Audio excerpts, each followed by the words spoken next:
Hello everybody and welcome. It's Karen. I've got a little Christmas card to share today. I'm using this really cute bunny winter holiday stamp set. And you can see I've colored up those little bunnies almost in a rainbow kind of color.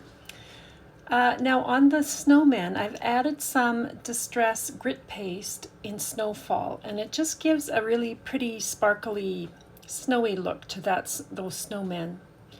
Now I'm using this piece of cardstock from the Blurry Flurries. These are double-sided. They're beautiful cardstock, nice and thick. And I had a hard time choosing which one to use, but I've gone with this one, and I've got a 5.5-inch square card base, and I've trimmed that pattern paper down to fit that.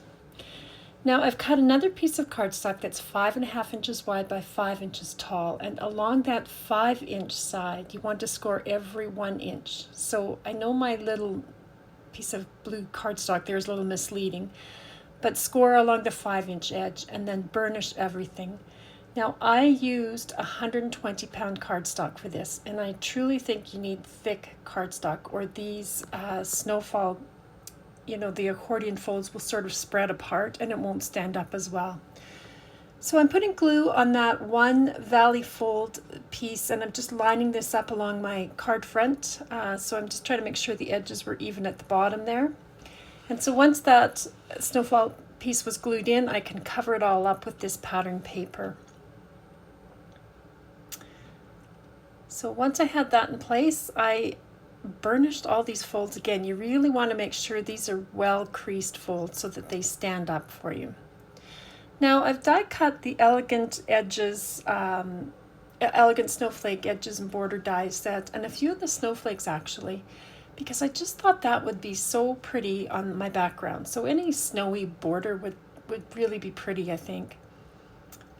So I'm just gluing that in place, and I'll trim it down. And now I've got my Nouveau shimmer pen, and I have got a little puddle on my desk there, and I just went along very quickly and added a bit of that shimmer to all of these snowflakes and along the borders of these, well, I call those snowbanks, but they're those folds, whatever they are. And then each of those snowflakes that I used, I also covered with some more of that shimmer pen. So once all that was dry, I started arranging all my little snow bunnies to figure out where they were going to fit. And then I just started gluing them in place. Now, the one at the back, I sort of raised him up a little bit just so he could be seen above those snowbanks. But it does look a bit odd to me at the bottom. These ones I've just put glue on the bottom portion of the bunnies where they attach to that snowbank. And then I filled in the spaces with those extra snowflakes just to give it a really snowy kind of a look. I did rearrange those two front images. I pulled them off and repositioned them so that the bunny on the right didn't mask off as much as it was this way. So there they are, all nicely playing in the snow together, all building snowmen, which I thought was quite fun. And you can see it does stand up quite well. Now for the sentiment, I have cut this Christmas word die 3 times out of white cardstock and glued them all together just to make it good and thick.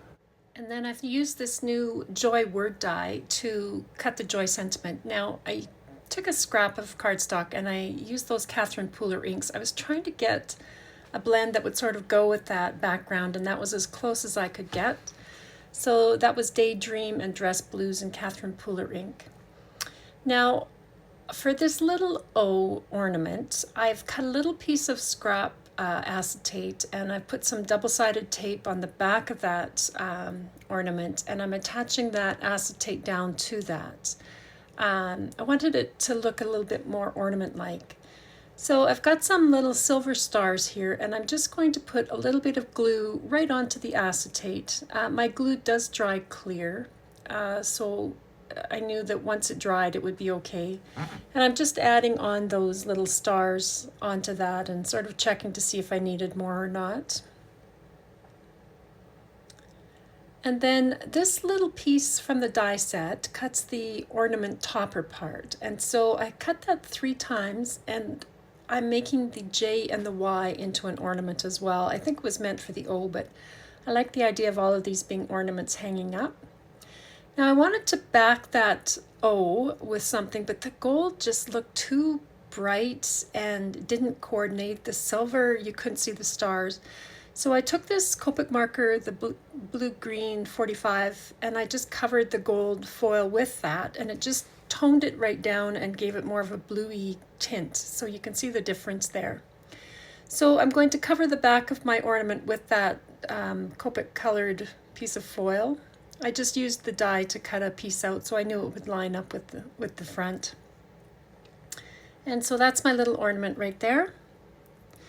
And so then I just went about gluing these letters down first. I wanted them to look like they were hanging off the Christmas, so I'm putting them down first, sort of at a different angle all around, and then I can glue the Christmas on, and I just put it under blocks. So that's my card. I think it was so fun, and you know, you could have any images on those snowbanks, so if you have a stamp set or die set with lots of little images, it's a great way to add extra depth and characters onto your card. So thanks for stopping by, everybody. Hope everyone's having a great day. Talk to you next time.